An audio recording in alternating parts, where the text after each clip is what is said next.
Hey guys, in today's video I will show you how to find the remainder. If you are given one polynomial is divided by monomial using the remainder theorem. Well, to be perfectly honest with you, there is no one right way to solve this problem. Say you have been given the polynomial 2x cubed minus x plus 52 and you need to find the remainder when this polynomial is divided by monomial x plus 3. So you could either use the long division and divide this polynomial by that and find the remainder. This is the first straightforward way.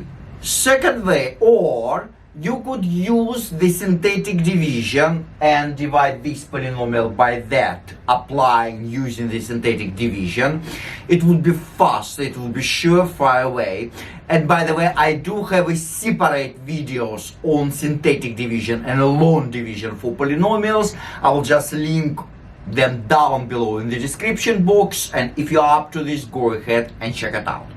Now, there is a surefire way, a shortcut that is gonna be much faster than the previous two by using the remainder theorem. So actually it's gonna be your best friend. What is this mysterious remainder theorem?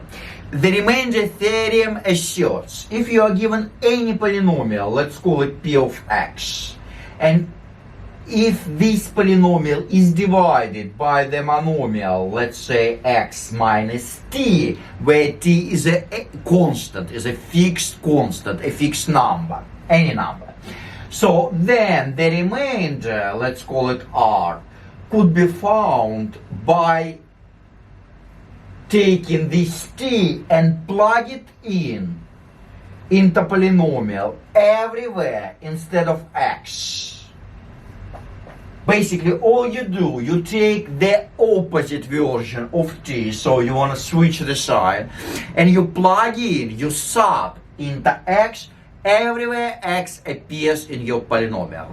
And all you do is just work out. Let's try it for this one. As it says that this polynomial is divided by x plus 3, so your t is gonna be negative 3. So again, the sign in front of the constant has to be switched. So what I'm going to do, I'm going to take this negative 3 and just let's call this polynomial p of x, or whatever letter you like to be used.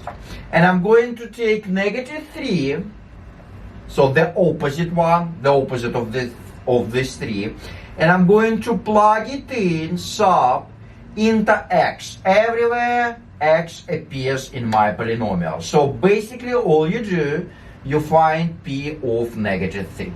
So it becomes 2, you want to keep this number, this coefficient basically in front of this x cubed term. So minus 3, I'm gonna raise cubed to the third power, minus, so you want to keep this minus 3, negative 3, and you still need keep this 52 hanging around.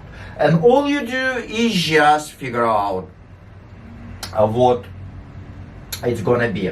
So negative 3 cubed, so it's gonna be negative 27, since 3 times 3 gives you 9, 9 times 3 gives you 27, and this negative you could basically pull out since you have odd power. So the value still remains negative. So it's gonna be 2 times 27 plus, so you wanna swap the sign and you still have this 52. And let's just add this number. So 2 times 27, so it comes out to be 54. So this is 54. Negative minus 54 plus 3, or minus 54, it's the same thing, plus 52. So you're gonna left with negative 2. So basically negative 2 plus this 3. And that would leave you with 1. So That means your remainder is gonna be 1. So it comes out to be 1. That's your remainder.